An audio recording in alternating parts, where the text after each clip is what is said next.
Let's head on over to the CME Group where we have Paul Nolte. He's the Senior Vice President and Portfolio Manager at Kingsview Asset Management, joining us this morning for a look at what's been a tumultuous week, to say the least. Paul, it's good to have you back. And hey, back in June and July with the 10-year yields between 2%, 2.15%, the market was making new all-time highs and getting a lift from lower rates. The recent spike lower to below 2% seems to have sparked some investor concern, though. Is it too much too fast in the rate that they've been falling, or recession concerns as a result of the curve inverting, that is investors taking a step back, or both, Paul?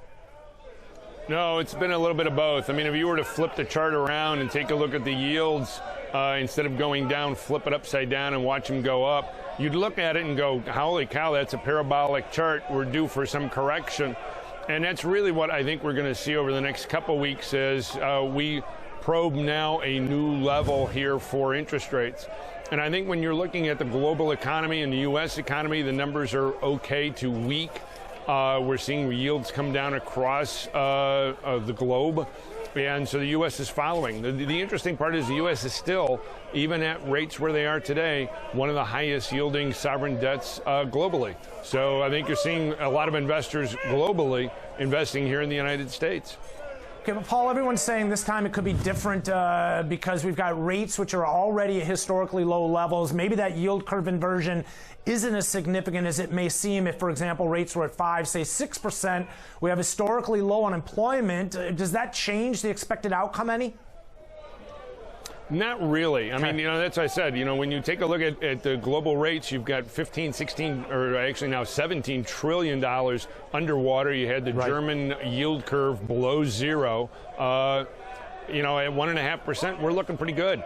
But there is some concern that with that inversion that we could see a recession, but that marker is really good for 6 months to 2 years. So it doesn't mean that we're starting a recession at 2 o'clock next Thursday. It's got a long way to go before we hit it.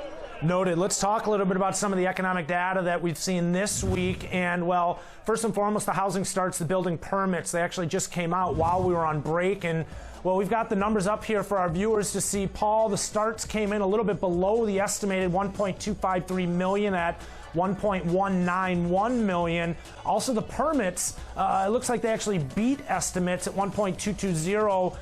The actual came in at 1.336. Now, this is interesting because everybody's talking about recession. I've been kind of leaning on the housing market for a while, talking about how it's been really slow to get anything going that can be, provide any optimism for investors. For the most part, it continues to struggle, and really no indication of change yet. But yet this week, we did see a very strong retail sales number, up 0.7. It seems like the consumer has money to spend on the smaller ticket items, Paul, but maybe not necessarily bigger and longer-term investment strategies in terms of larger purchases in mind.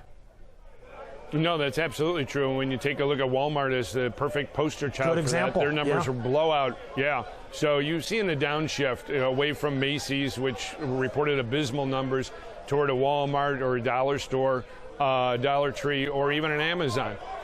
So the consumer is still doing okay, still spending, but certainly not at the pace that we were seeing before. Housing, for its own part, the rise in housing prices is outpacing inflation, outpacing actually wage growth.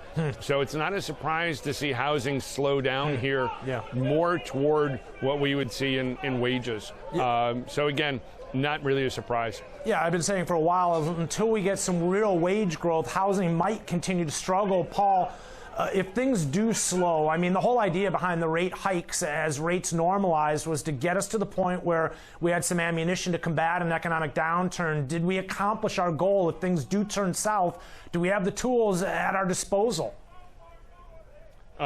We've opened up a whole new set of the toolbox with the quantitative easing. Okay. So the fact that we have cut rates, that's one tool now. We've got bond buying globally. Japan is buying ETFs.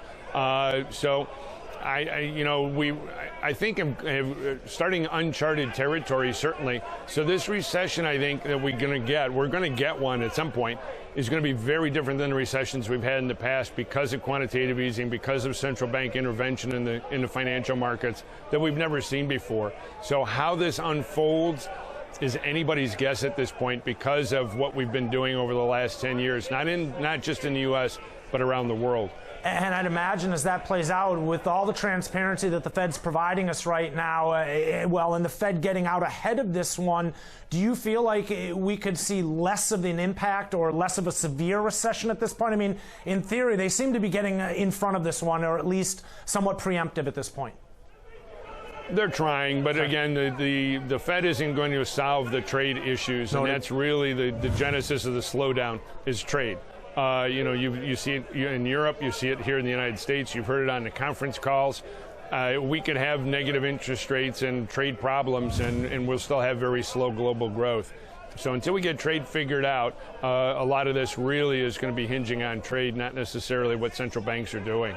Paul, less question with a big week like what we've had, yield curve inversion, concerns related to global demand, as you've been talking about, U.S.-China trade tariffs, a major focal point. We kind of lose sight oftentimes of what's headed our way next week. What are you going to have your eye on? I noticed the FOMC minutes, a bit of a standout in terms of the schedule.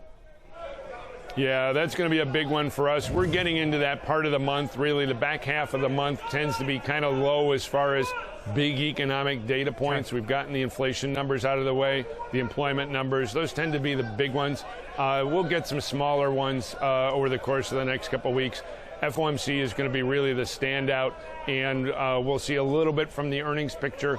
It's going to be trade. So we're going to be listening to Trump tweets and anything coming out from China. All right, we'll keep a close eye on headline news then. Paul, really appreciate you giving us part of your Friday morning. Traders, that's Paul Nolte, the Senior Vice President and Portfolio Manager at Kingsview Asset Management.